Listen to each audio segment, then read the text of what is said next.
Welcome to the Fear and Greed Afternoon Report for Wednesday, the 15th of March, 2023. I'm Sean Aylmer. Every afternoon, we've got the 5 stories that happened today that you need to know about. Story number 1, the S&P ASX 200 rebounded somewhat from its big fall yesterday, closing up almost 1% to 7,069 points.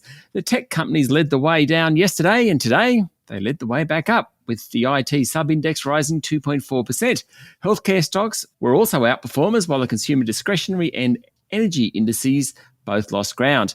About 3/4 of the top 200 stocks did well today. The banks were led higher by ANZ, which jumped 1% to $23.26.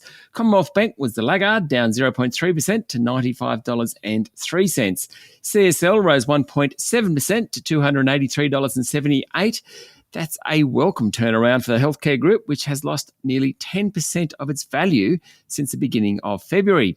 The energy companies were mixed. The retailers were generally better, and Telstra was up slightly. Gaming machine maker Aristocrat Leisure was down more than 1%, meaning it's lost about 9% of its value over the past week.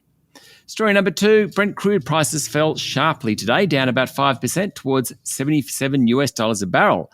It's the lowest level this year and follows OPEC forecasts that oil supply could be in modest surplus next quarter, just as the US economy slows. What's it mean? Hopefully, cheaper petrol and diesel prices.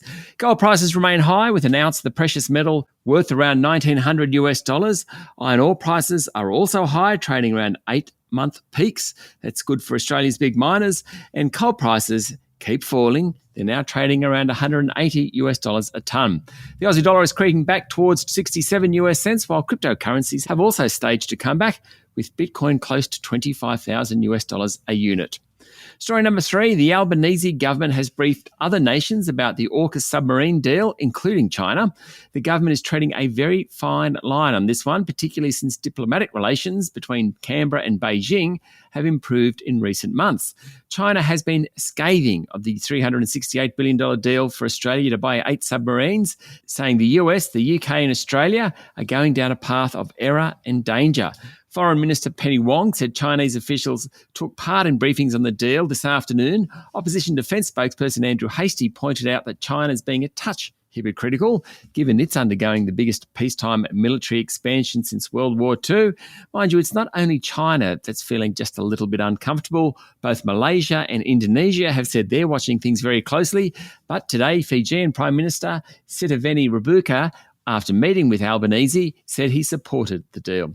Story number 4, Australia's main financial regulators, the Australian Prudential Regulation Authority and the Australian Securities and Investments Commission, alongside Treasury and the Reserve Bank, today released a statement saying Australia's financial system remains strongly capitalised and highly liquid. That's good news.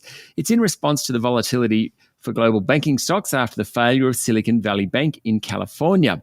The Council of Financial Regulators, which includes the 4 agencies, said in a statement that APRA, in consultation with the Council of Financial Regulator Agencies, will continue to closely monitor the situation through its intensive supervision of the Australian banking system, which remains strongly capitalised and highly liquid.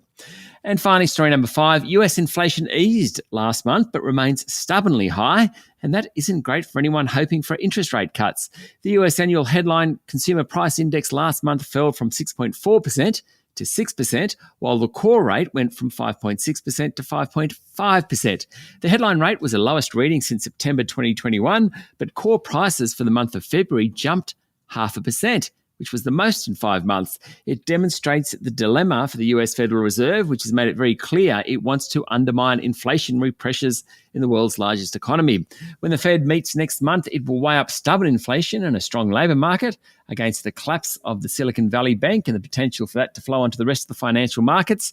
Then it will make its decision on interest rates. That's it for the afternoon report for Wednesday, the 15th of March, 2023. Don't forget to hit follow on the podcast and find Fear and Greed on LinkedIn, Instagram, Twitter and Facebook. Join Michael Thompson and I tomorrow morning for the Fast 5 by Fear and Greed, the top 5 business stories you need to know in just 5 minutes. I'm Sean Aylmer. Enjoy your evening.